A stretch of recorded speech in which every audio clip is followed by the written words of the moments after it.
بسم الله الرحمن الرحيم. اللهم صل على محمد وآل محمد. تخصيص العام بالمفهوم. المفهوم ينقسم كما تقدم إلى الموافق والمخالف، فإذا ورد عام ومفهوم أخص مطلقا فلا كلام في تخصيص العام بالمفهوم إذا كان مفهوما موافقا. آج ہماری بحث ہے کہ کیا عام کو مفہوم کے ذریعے سے ہم تخصیص دے سکتے ہیں یا نہیں دے سکتے.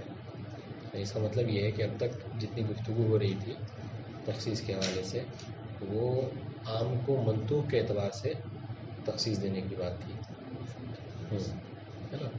اور اب جو گفتگو ہوگی وہ یہ ہے کہ کیا مفہوم کے اعتبار سے آیا ممکن ہے کہ ہم عام کو تخصیص دے سکیں یا نہ. ٹھیک، لیکن اس کو جاننے سے پہلے ہمارے لیے جاننا ضروری ہے کہ منطوق کیا ہے اور مفہوم کیا ہے. پھر اس کے بعد سے مفہوم کی کتنی قسمیں ہیں، ٹھیک ہے. ابھی جو بات آنے والی ان سب میں اسی چیزوں کا ذکر کریں گے. تو کون بتا سکتا ہے مفہوم کیا ہے اور منطوق کیا ہے؟ تعریف کیا ہے مفہوم منطوق کی؟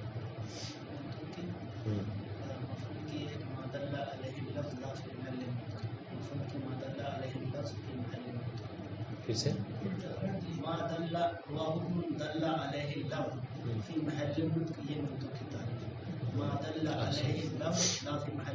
ٹھیک ہے. پھر آسان میں یہی تعریف ہے. پھر کہا کہ اب اس کے بعد سے کہا منطوق کی نہیں بلکہ مفہوم کی جو ہے وہ دو قسمیں ہیں، مفہوم موافقہ اور مفہوم مخالفہ. یہ اس لیے کہہ رہے ہیں چونکہ ابھی اس کی بحث کرنی ہے، سمجھ رہے ہیں. اور ہم نے مفہوم موافقہ کسے کہا؟ مفہوم موافقہ کیا ہے؟ یعنی یہ کہ ما کان الحکم فی المفہوم مطابقا لحکم الموجود فی المنطوق، ہے نا. ہاں یعنی سنخ کے اعتبار سے ترجمہ اس کو سنخ کے اعتبار سے جو حکم منطوق میں ہے وہی حکم جو ہے وہ مفہوم میں ہو. اور اس کی مثال ہم نے دی تھی ولا تقل لهما اف. ٹھیک ہے. تو جب اف کہنا جو ہے وہ حرام ہے اور اس سے منع کیا گیا ہے تو ان کا مارنا پیٹنا یہ بات دیکھیے. اب دونوں میں جو کیا ہے ممانعت جو ہے وہ حرمت ہے نا. اس اعتبار سے دیکھیے سنخ کے اعتبار سے دونوں ایک ہے. مخالفہ میں کیا ہوتا ہے کہ نہیں، مخالفہ میں جو سنخیت ہے وہ بدل جاتی ہے. اگر منطوق میں جو ہے وہ وجوب ہے تو مفہوم میں کیا ہوگا؟ حرمت ہو جائے.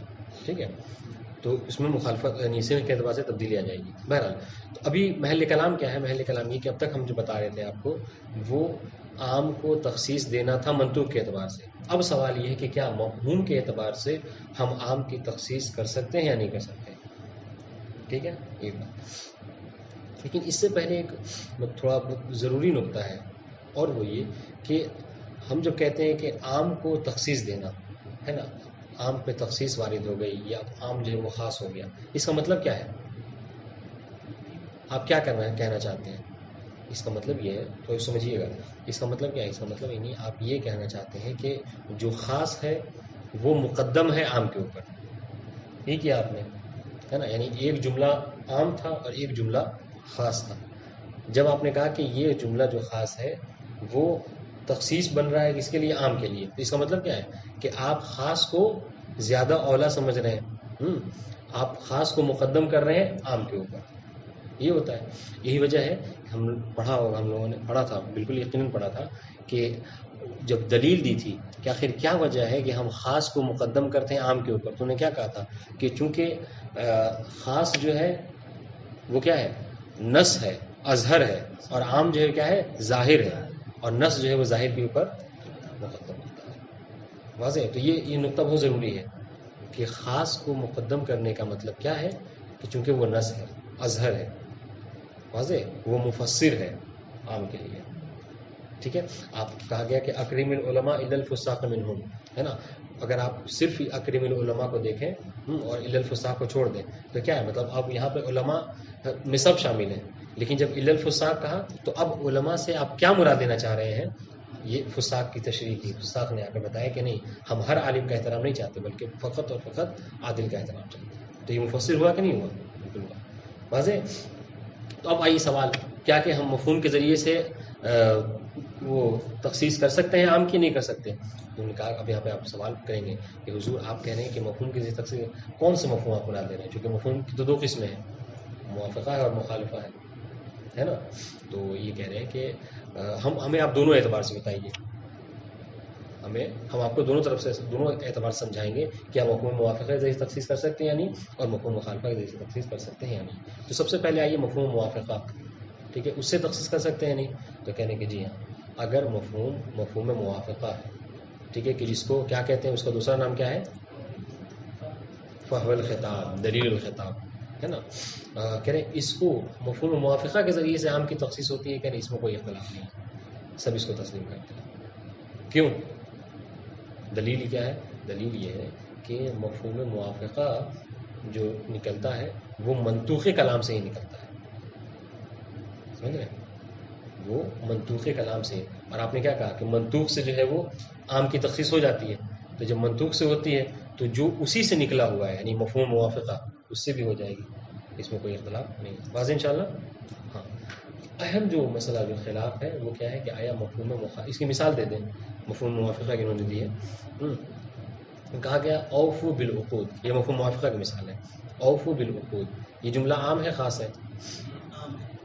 کیوں نہیں؟ آپ عموم کہاں سے سمجھے؟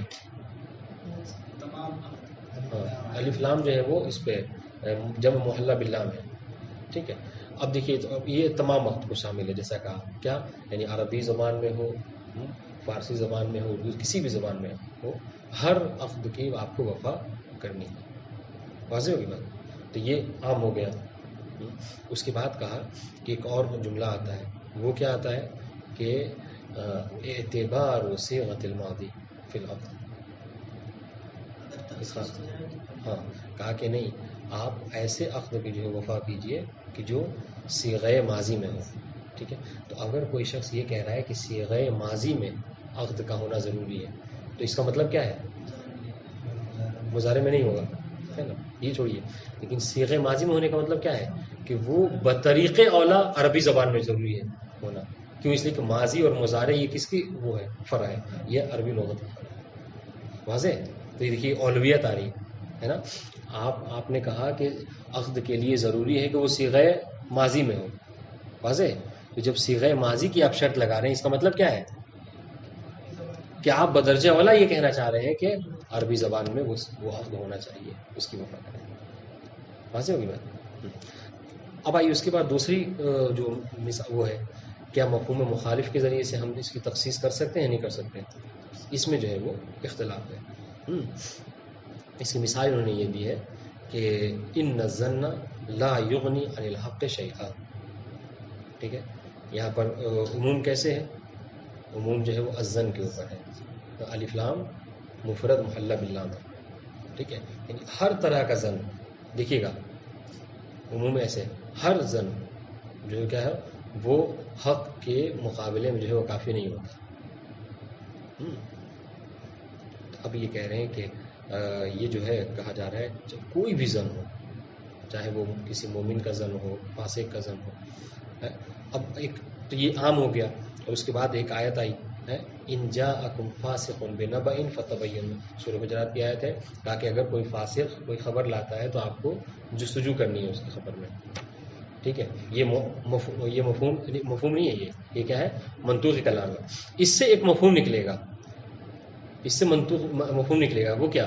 کہا کہ اگر فاسق خبر لاتا ہے تو تبین شرط ہے نا، جستجو شرط ہے. اس کا مطلب کیا ہوا؟ اگر مومن اور عادل جو ہے وہ خبر لائے تو تبین جستجو شرط نہیں ہے. واضح ہوگی بات؟ تو اب دیکھیے، تو اب اگر اس جملے کو ملائیے کہ مومن کی خبر میں جستجو ضروری نہیں ہے، تو اگر اس جملے سے تو کیا یہ جو جملہ ہے مومن کی خبر جو ہے وہ قابل قبول ہے نا.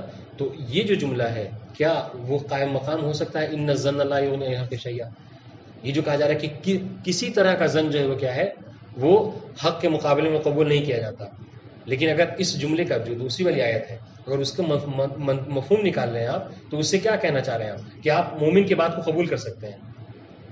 سمجھ رہے ہیں آیت کیا کہہ رہی ہے کہ اگر کسی بات سے آپ کو ظن حاصل ہو تو اسے قبول نہ کیجیے. اس طریقے سے سمجھیں آیت ان الظن لا یغنی عن الشیء کا مطلب کیا ہے کہ ہر وہ شے کہ جو مفید ظن ہو آپ اس کو قبول نہ کریں حق کے مقابلے میں. لیکن یہی قرآن مجید ہے. اسی کی ایک آیت کا مفہوم کیا ہے کہ اگر کوئی مومن کوئی بات کہہ رہا ہے تو اس کی بات کو آپ قبول کر سکتے ہیں. واضح. تو کیا اس جملے کے ذریعے سے ہاں یعنی یہ کہ مومن کی عادل کے دیا ہوا خبر جو کیا ہے قابل قبول ہے, اس جملے کے ذریعے سے ان الظن لا یغنی اس کی تخصیص کر سکتے نہیں کر سکتے یہ کلام. واضح کی بات کیسے مفہوم مخالفہ نکالا ہے نا. کہہ رہے انشاءاللہ واضح ہے. ہاں کہہ رہے ہیں اس میں جو ہے وہ اختلاف ہے علماء کے درمیان. کہا کہ یہاں پر 3 اقوال ہیں. بعض نے کہا ہے کہ عام کو مقدم کریں گے. جب عام کو مقدم کریں گے تو مطلب کیا ہے کہ لا یجوز تخصیصہ بہذا المفہوم, یعنی مفہوم مخالفہ کے ذریعے سے. موافقہ کی بات نہیں, موافقہ میں تسلیم کر لیا انہوں نے کہ ہم تخصیص کر سکتے ہیں. مفہوم مخالف کے ذریعے سے تخصیص جو ہے جائز نہیں ہے. ایک قول. دوسرا قول کیا ہے کہ نہیں, مفہوم مخالف کو مقدم کریں گے مطلب کیا ہوگا کہ عام کی تخصیص ہو جائے گی. تیسرا قول کیا ہے کہ دونوں میں سے کسی کو ایک دوسرے کو مقدم نہیں کریں گے, بلکہ کلام جو ہے کیا ہے مجمل ہو جائے گا. پھر اس کے بعد سے جو ہے وہ ہر ایک کی دلیل پیش کریں گے. دلیل کیا پیش کریں گے؟ دلیل وہی پیش کریں گے جو اس سے پہلے ہم بیان کر چکے ہیں. انشاءاللہ جب یہاں پہنچیں گے تو اس کی شرح کریں گے. آپ عبارت دیکھیے. کہتے ہیں تخصیص العام بالمفہوم. المفہوم ينقسم كما تقدم الى الموافق والمخالف. مفہوم کی تقسیم ہوتی ہے موافق اور مخالف کی طرف, اور اس کی تعریف انہوں نے نہیں کی چونکہ یہ بات گزر چکی ہے. ٹھیک ہے. فاذا ورد عام ومفہوم اخص مطلقا. تو کبھی اگر ایسا ہو کہ کوئی عام وارد ہو, ٹھیک ہے, عام جملہ ہے, وہ مفہوم اخص مطلقا, اور اس کے بعد جو کیا ہے ایک مفہوم ہو, ایک مفہوم وارد ہو کہ جو مفہوم کیا ہو اس عام سے اخص ہو, یعنی عموم خصوص مطلق کی نسبت پائی جائے. ٹھیک ہے, خاص اخص ہو اس سے یعنی اس عام کی بنسبت. تو کہہ رہے ہیں فلا کلام وارد. بات سمجھ میں آ گئی, یعنی 2 جملہ ہے, ایک عام ہے اور ایک جو ہے وہ مفہوم کے اعتبار سے خاص ہے.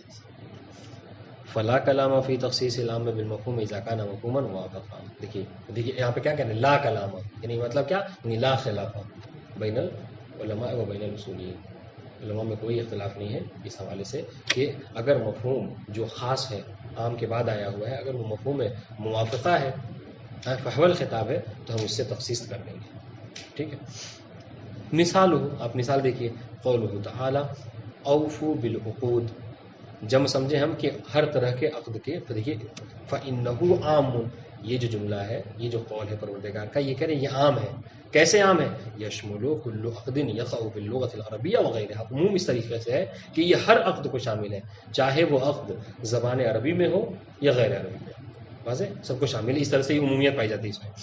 فإذا ورد دلیل على اعتبار ان يكون العقد بصيغة الماضی.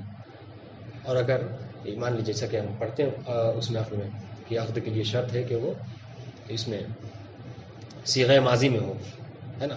تو اگر کوئی ایسی دلیل ہو کہ جس میں یہ کہا جائے کہ بس وہی عقد صحیح ہے کہ جو ماضی کے صیغے سے واقع ہوا ہو, فقد قیل انه يدل بالاولویہ على اعتبار العربیۃ فی الحال.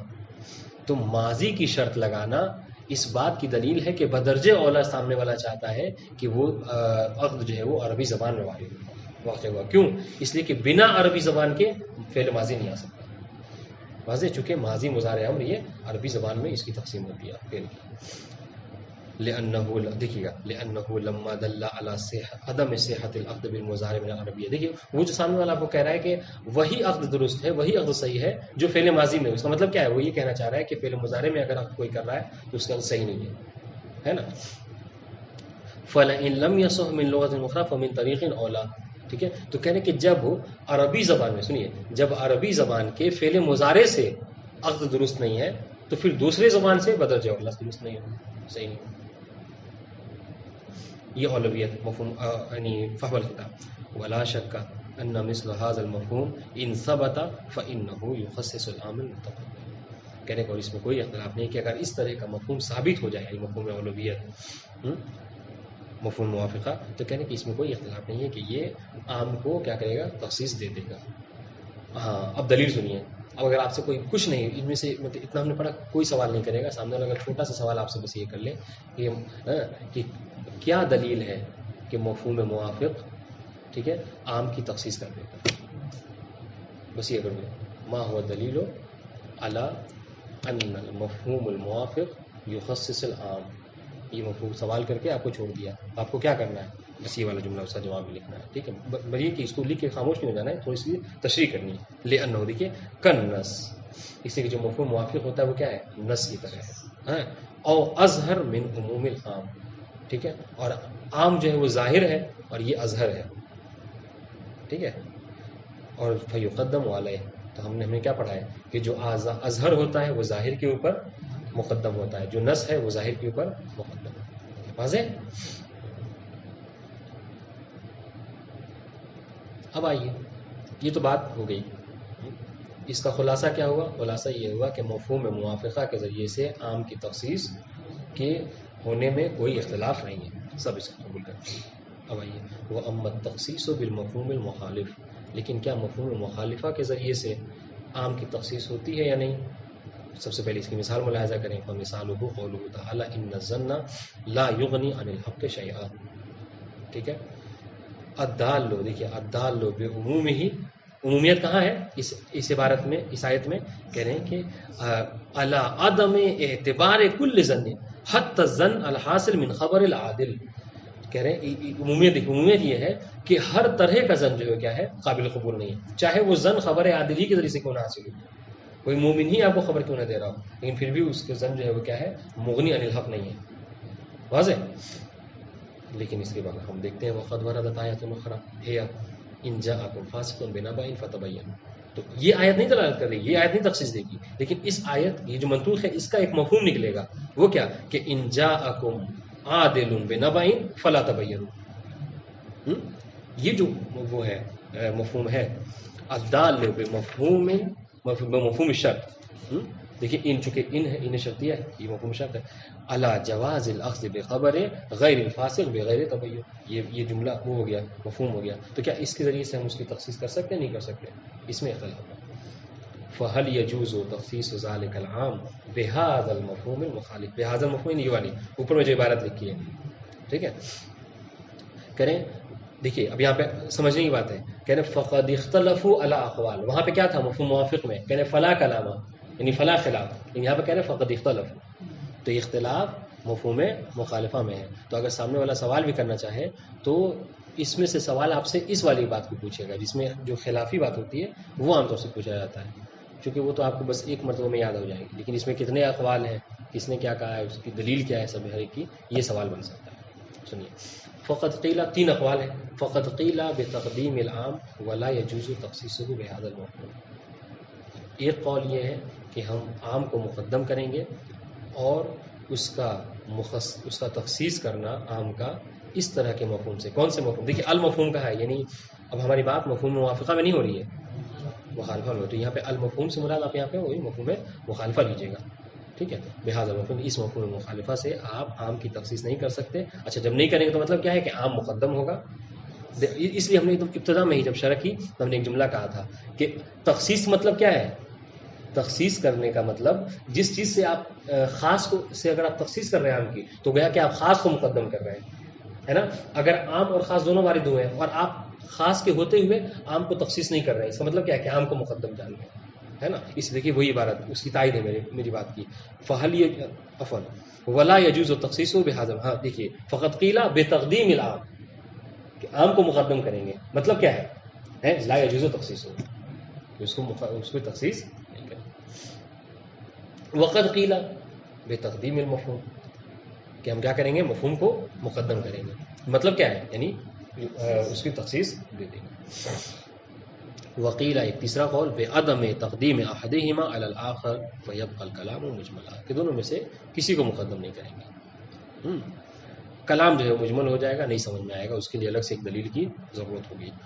وفصل بعضهم تفصیلات کثیرہ یطول الکلام علیہ، کہ اس کے علاوہ بھی بہت سی تفصیلات ہیں کہ جس کے ذکر کرنے سے کیا ہوگی بات جو ہے خامخواہ جو بڑھ جائے گی. اب یہاں پر یہ تین اقوال پیش کیے ہیں ان ہر ایک کی جو کیا ہے دلیل ہے، چونکہ علماء بس یوں ہی بات نہیں کرتے. اب سنیے، وَالسِّرُّ فِي هَذَا الْخِلَافِ، یہ جو اختلاف ہے، بعض نے کہا کہ عام کو مقدم، بعض کہنے کہ خاص کو مقدم، بعض کہیں کہ دونوں میں سے کسی کو نہیں.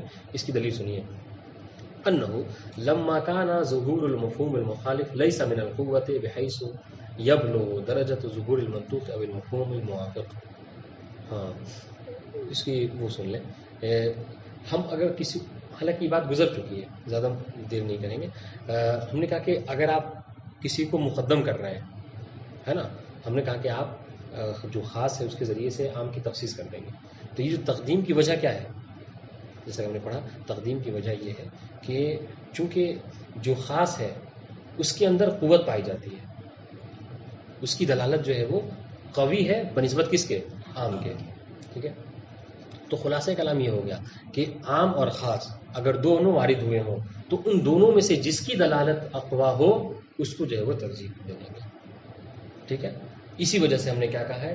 اور عام طور سے ایسا ہوتا ہے کہ جب عام اور خاص وارد ہوتے ہیں تو ہم خاص کو مقدم کر دیتے ہیں. یا آپ عبارت بدل لیجئے، عام و خاص کی بات نہیں ہے، بلکہ مطلق اور مقید میں بھی ہے نا، کیا کرتے ہیں، مقید کو ہم وہ کرتے ہیں، مقدم جانتے ہیں مطلق کے اوپر. کیوں؟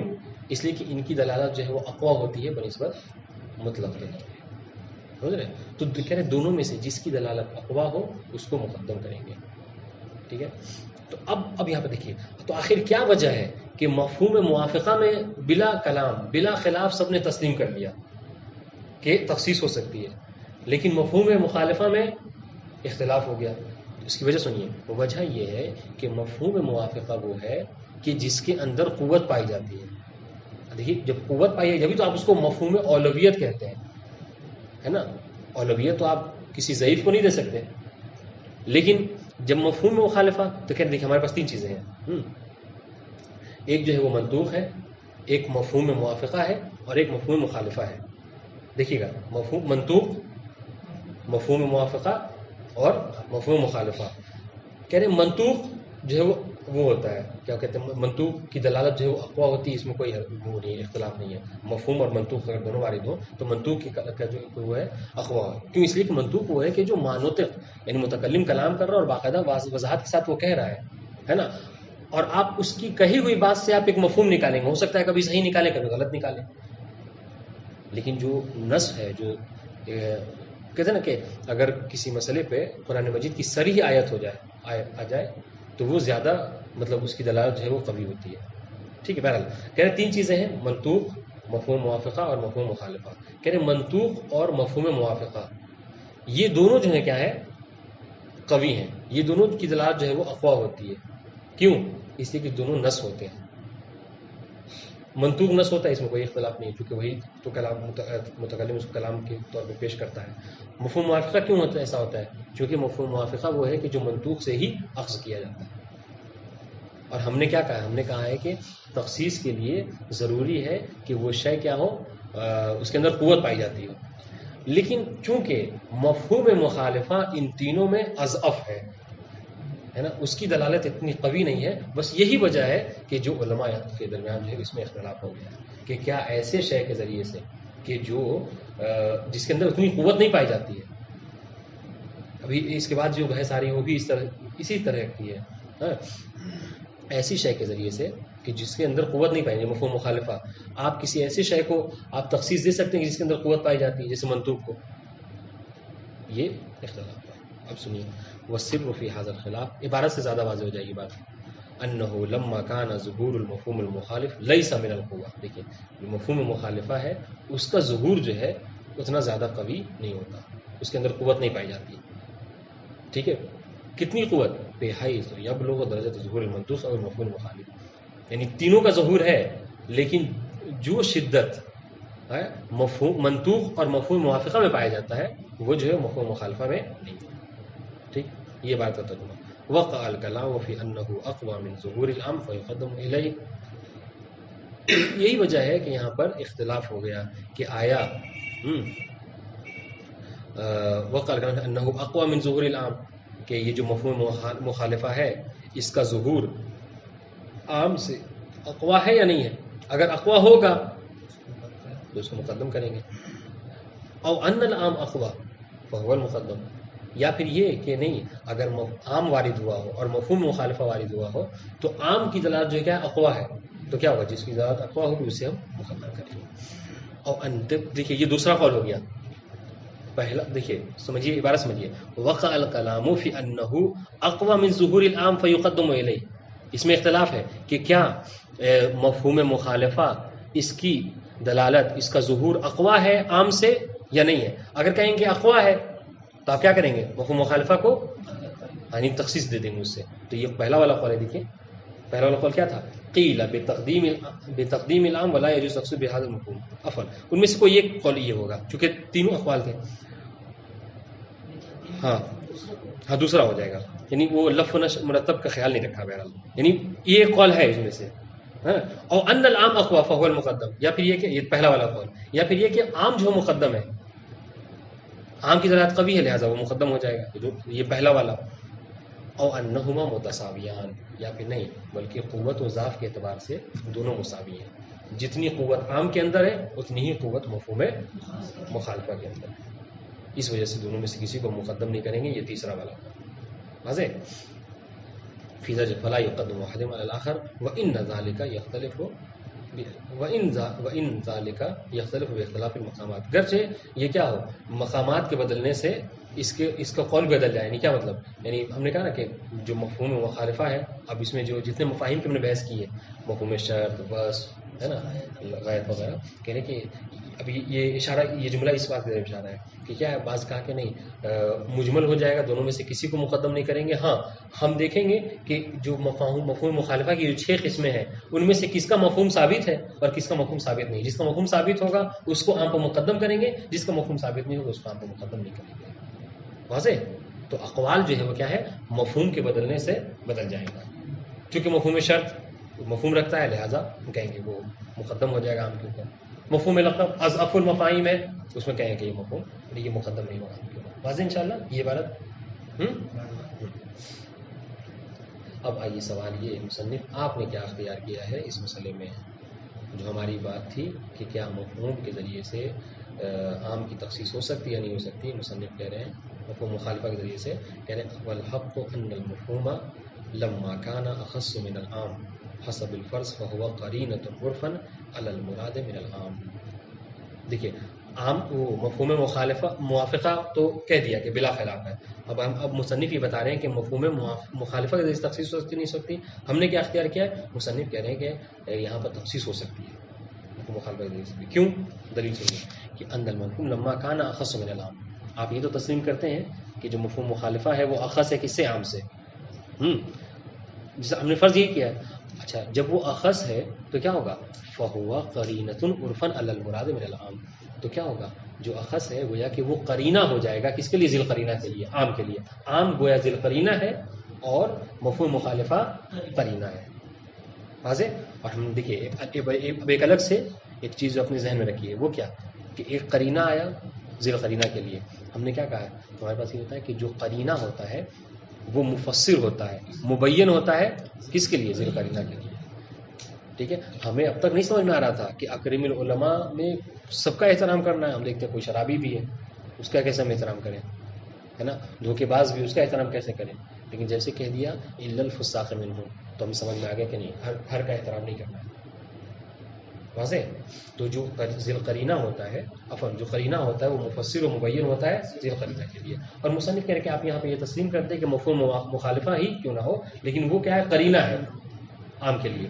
تو کیا ہوگا، فہو قرینۃ عرفا علی المراد من العام. تو عرف بھی اس بات تسلیم کرتی ہے کہ وہ کیا ہے، قرینہ ہوگا عام سے کہ کیا مراد ہے. والقرینۃ دیکھیے کس طریقے سے بتانا ہے، والقرینۃ تقدم علی ذیل قرینہ. اور قرینہ جو ہوتا ہے وہ ذیل قرینے کے اوپر مقدم ہوتا ہے. وتکون مفسرۃ لما یراد من ذیل قرینہ. اور ذیل قرینہ سے کیا مراد ہے اس کی تفسیر کون بتاتا ہے، قرینہ بتاتا ہے. ولا یعتبر ہاں. اور آپ نے یہ جو بات کہی ہے ابھی جو اختلاف ہو رہا تھا کہ ہم اس میں اختلاف کی وجہ کیا تھی، یہی تھی کہہ رہے تھے کہ اس کے مفہوم مخالفہ میں ذوف پایا جاتا ہے نا. تینوں میں سے اضعف جو ہے مفہوم مخالفہ ہے.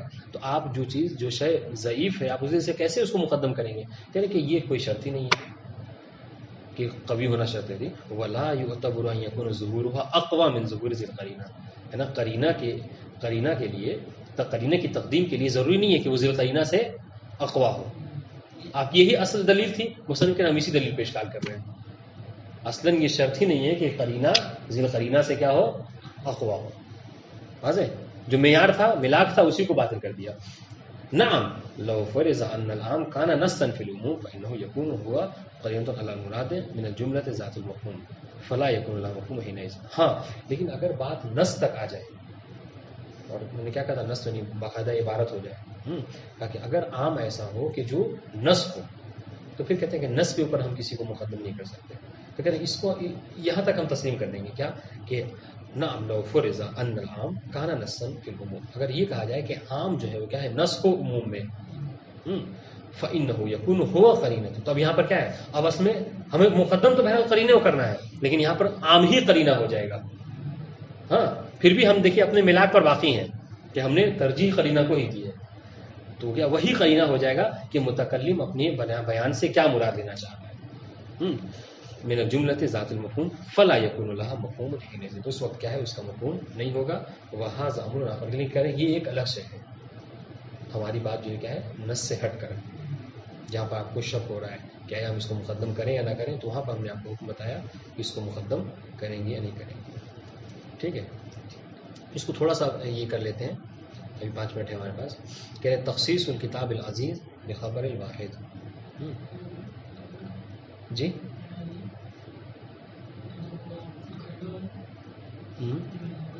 حینئذ، ہاں یعنی اس طرح سے جب عام جو ہے وہ نص ہو، حین اذ کان العام نصا فی العموم.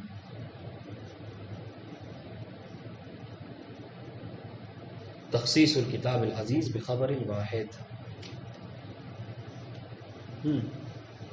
اب سنیے، یہ ایک بحث ہے، مطلب اگر اس اعتبار سے دیکھیں تو پہلی والی بحث سے تھوڑا سا مشابہ ہے، مطلب اس حوالے سے کہ وہاں پہ بھی یہی بات تھی کہ کیا اضعف کے ذریعے سے جو کہ جس کی دلالت قوی ہے اس کو وہ کر سکتے ہیں یا نہیں کر سکتے، تخصیص دے سکتے ہیں یا نہیں. تو اب یہاں پہ سوال جب یہ آگی بات تو کیا ہے کہ ایک سوال جو عام طور سے ذہن میں انسان کے ہوتا ہے نا، وہ کیا کہ کیا خبر واحد کے ذریعے سے قرآن مجید کی آیتوں کو تخصیص دے سکتے ہیں نہیں دے سکتے. اچھا یہ بحث ہوئی کیوں؟ اس لیے کہ قرآن مجید کیا ہے، قرآن مجید وہ کہ جس کے لیے کہا گیا لا ریب ولا شک، اس کے دلالت میں کوئی شک نہیں ہے نا، عفواً دلالت میں نہیں، یعنی قرآن مجید میں کوئی شک نہیں ہے نا، تو اس کے اندر بہرحال قوت پائی جاتی ہے. لیکن جو خبر واحد ہے وہ کیا ہے، وہ ضمنی ہوتا ہے. خبر واحد کیا ہے کہ مثال طور پر کس خبر واحد، لیکن البتہ یہاں خبر واحد سے مراد خبر عادل، واحد ہو لیکن وہ عادل ہو، ثقہ ہو، ہے نا. لیکن خبر دینے والا ایک ہے، تو ہمارے پاس اس کے مقابل میں کیا خبر متواتر ہے.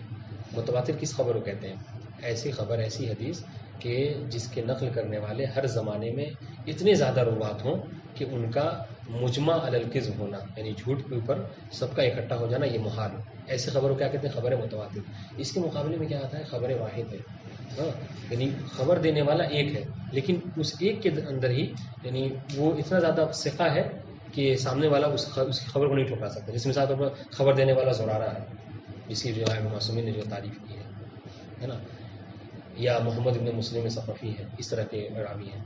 تو کیا کہہ رہے ہیں کہ ایسی خبر کہ جو خبر واحد ہے، اس خبر واحد کے ذریعے سے ہم قرآن مجید کی تخصیص، اور قرآن مجید وہ جس کے اندر قوت پائی جاتی ہے، شدت پائی جاتی ہے، لا ریب ہے.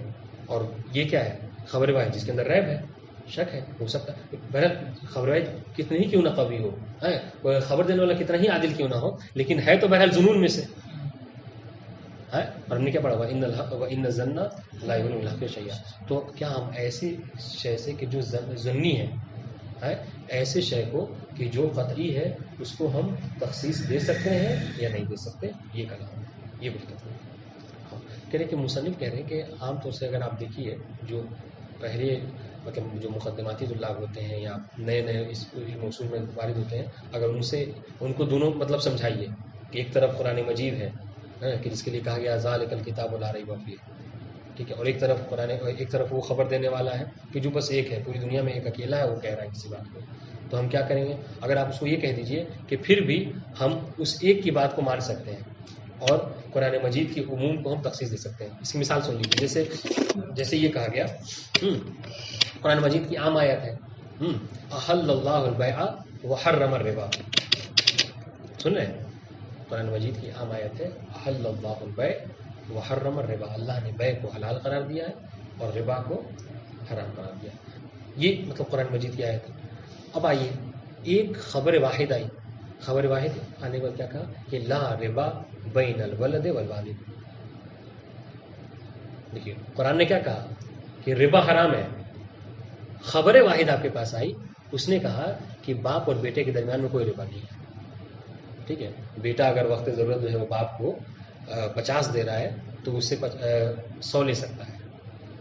سمجھ رہے؟ خبر واحد, یعنی خبر واحد نے کہا. تو اب یہاں پر یہ کہیں کہ بھائی ایک طرف تو قرآن مجید ہے جس نے کہا کہ جس نے ہر طرح کے ربا کو حرام قرار دیا, اور یہ ایک صاحب آئے ہیں اور کہہ رہے ہیں کہ نہیں ربا ہے جائز ہے. تو کہہ رہے کہ اگر کوئی جو مبتدع ہے وہ اس کو کبھی قبول نہیں کرتا ہے. لیکن مصنف یہ کہہ رہے ہیں کہ اگر ہم تو سے اس قائل ہیں اگر خبر واحد ثقہ ہو تو اس قرآن مجید کی تخصیص ہو سکتی ہے. پہلے اس کی دلیلیں جو ہیں وہ آئیں گی, ہے نا. فی الحال آپ کو کیا سمجھنا ہے؟ فی الحال آپ مطلب مسئلہ سمجھ میں آ گیا ہے کہ قرآن مجید وہ کہ جس میں اندر لا ریب ہے, اور ضنی اور خبر واحد وہ کہ جو ظنون میں سے ہے جس میں احتمال خلاف. یہ اس طرح سے کہیں قرآن مجید وہ قرآن مجید کی وہ آیتیں کہ جن میں احتمال خلاف نہیں پایا جاتا, اور خبر واحد وہ کہ جس میں احتمال چاہے کتنا ہی خبر دینے والا کتنا ہی ثقہ کیوں نہ ہو اس میں احتمال خلاف بہرحال پایا جاتا. کیوں؟ اسے ایک جنون میں سے ہے, ہاں جنون میں سے ہے. تو کیا ایسی شے ہے کہ جس میں احتمال خلاف پایا جاتا ہے ایسے کو ہم تخصیص دے سکتے ہیں کہ جس میں احتمال خلاف نہیں پایا جاتا؟ یہی محل کلام ہے. انشاءاللہ اس کو واضح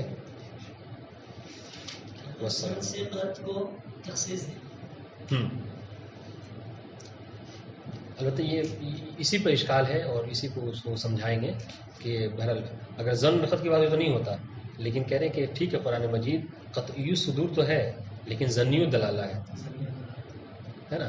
اور خبر واحد خلاصہ کہنا خبر واحد بھی جو ہے ظنی دلالہ ہے. اس میں دیکھیے تو اس چیز میں تو ہاں اس چیز میں تو دونوں جو کیا ہے